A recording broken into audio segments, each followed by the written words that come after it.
Marine Le Pen, bonjour. Bonjour. Polémique ce week-end après les propos de Victorin Lurel sur Hugo Chavez, qu'il a comparé à De Gaulle et Blum dans la vision vénézuélienne. Est-ce que vous demandez des excuses, une démission ?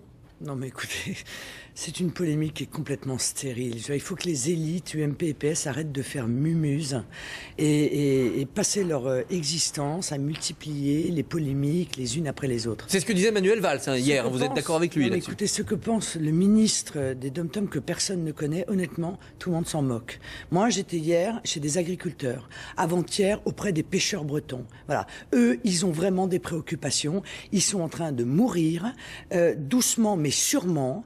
Ils travaillent 70 heures par semaine et ils gagnent à peine le SMIC. Voilà. C'est ce désespoir-là qui a fait Chavez au Venezuela. C'est la colère populaire qui a fait Chavez. C'est ça à quoi il faut répondre, pas à ce que pense M. Lunel, dont objectivement tout le monde se moque, franchement. Victorin Lurel rappelait que c'était pas un dictateur comme les autres, Chavez, qu'il avait fait surgir une sorte de sentiment national. Pourquoi autant Ça vous interpelle ? Non mais d'abord, pourquoi autant de passion? Nous ne sommes pas vénézuéliens. Pourquoi autant de passion autour de... Peut-être parce que Mélenchon a fait un modèle. Monsieur Chavez a fait des choses qui étaient positives, et notamment le fait de faire profiter son peuple de la manne du pétrole. D'autres dirigeants, notamment en Afrique, qui avaient des ressources très importantes, n'ont pas fait cela. Ils n'ont pas fait bénéficier leur peuple de ces richesses. Donc ça, c'est quelque chose de positif. Tout ce qui va vers la réduction de la pauvreté, y compris au Venezuela, bien sûr, est une bonne chose. Maintenant, monsieur Chavez avait quand même un exercice un peu personnel du pouvoir et une manière d'envisager la liberté, notamment de la presse, qui n'était pas évidemment la nôtre. Alors il y a un an, Mohamed Merah commettait son premier crime. Est-ce que vous êtes satisfaite par les explications qui nous sont données sur les défaillances des services de sécurité ? Non, je pense que ces défaillances doivent entraîner des sanctions. Et j'ai appris, ou en tout cas, une analyse a été faite, comme quoi M. Merah aurait pu être arrêté avant la tuerie de l'école juive, notamment la veille.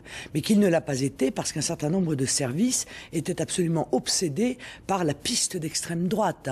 Il fallait à tout prix, peut-être que politiquement, on leur en avait donné l'ordre. Très vite, il avait été repéré quand même. Mais justement, il a été très vite repéré, mais il aurait pu être arrêté avant cette tuerie, et il ne l'a pas été parce que manifestement les services de police, on leur avait donné l'instruction de trouver à tout prix la piste d'extrême droite. Et vous souhaitez qu'on enquête de ce côté-là ? Ah oui, je crois que si c'est le cas, il faut effectivement qu'il y ait des sanctions extrêmement lourdes qui soient prononcées. Vous-même, en pleine campagne présidentielle, vous aviez dit combien de Mohamed Merah sont dans les bateaux, les avions qui apportent des immigrés. Reconnaissez aujourd'hui que ce n'était pas un problème d'immigration, il était français, c'était un problème de la France avec ses enfants. Monsieur, d'accord, mais enfin, l'intégrisme islamique, il pousse pas dans les champs en Bretagne, excusez-moi. Bon, il arrive bien de quelque part. Bon, et il arrive des influences étrangères. Il faut quand même le savoir. D'ailleurs, monsieur Valls a répondu à ma question, puisqu'il a dit lui-même qu'il y avait des dizaines de Mohamed Merah en France. Une poignée en Mali, quelques dizaines en Syrie, pour ce qui est des djihadistes qui vont là-bas. Il y a des dizaines de Mohamed Merah sur le territoire national. Et néanmoins, le risque terroriste a l'air sous contrôle.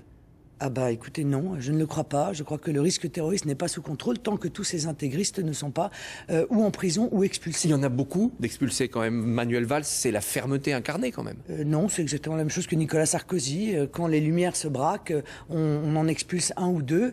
Mais je ne suis pas sûr qu'il y ait une vision et un plan global pour maîtriser la montée du fondamentalisme islamique. Et d'ailleurs, ce fondamentalisme, il s'exprime dans tous les pans de notre société. Et la société française recule. C'est-à-dire que les dirigeants politiques reculent devant ces réclamations. Lorsque excusez-moi monsieur Barbier, profitez-en pour en parler, mais lorsque l'on voit que notre compagnie Air France n'a plus de porc dans ses plateaux repas, que les cantines scolaires de plus en plus ne présentent pas de porc dans leurs repas, que les cantines de l'administration font de même. C'est pas le vivre ensemble, non, ça. Attendez.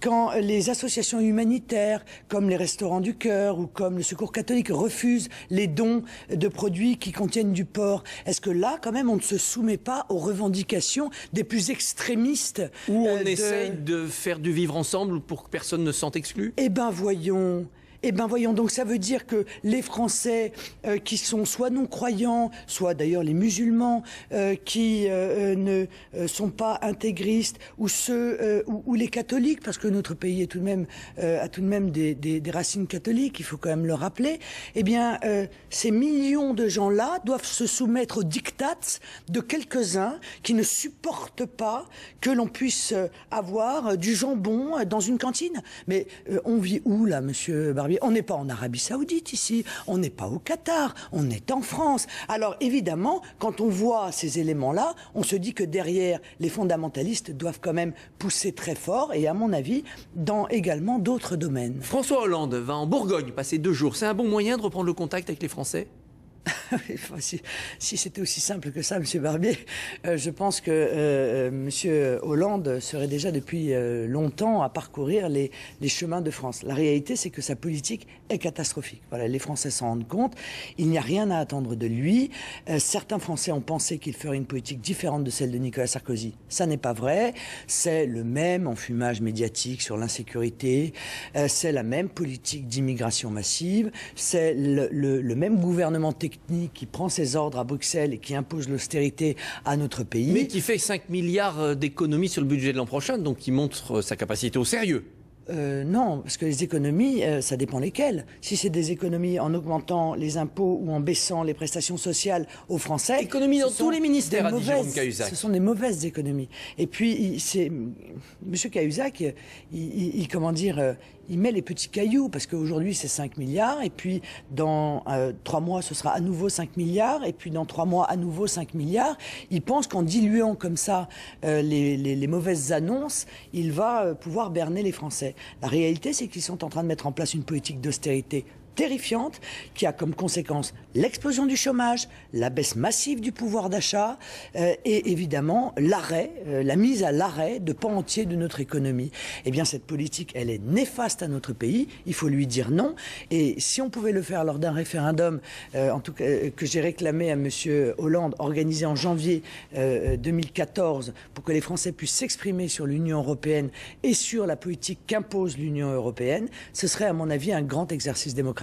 La bataille pour les municipales est lancée, à Paris notamment. Vous aviez ciblé Nathalie Kosciusko-Morizet dans sa législative en mois de juin dernier. Est-ce que vous ferez de même à Paris? Tout pour faire battre NKM? Oui, enfin, la différence entre Madame Hidalgo et Madame Kosciusko-Morizet est assez difficile à voir, hein, je vous cache pas. Parce que Madame Kosciusko-Morizet, c'est vraiment la bobo de gauche, quoi. Et d'ailleurs, je crois qu'elle est très en désaccord avec l'immense majorité des électeurs et des adhérents de l'UMP, dont beaucoup ne la portent pas vraiment dans leur cœur. Donc, ça sera tout pour faire battre la droite et la gauche, la droite et la gauche, parce que la droite et la gauche, encore une fois, mènent la même politique. Il y a une autre possibilité à Paris, hein. Il y aura un candidat Front National qui apportera une vraie vision d'espoir et puis une vraie vision qui permette aux Parisiens d'être traités en priorité aussi. Votre vice-président Florian Philippot est contesté en Moselle et dans le parti. Vous lui maintenez votre confiance ou il doit changer de style? Mais bien sûr que je lui maintiens ma confiance. Il fait un travail qui est remarquable. Il y a quelques râleurs, mais mon Dieu, ce sont les choses qui arrivent. Vous savez, la direction des hommes n'est pas très facile, monsieur Barbier, vous devez le savoir aussi bien que moi. Marine Le Pen, merci, bonne journée. Merci à tous les deux, Christophe.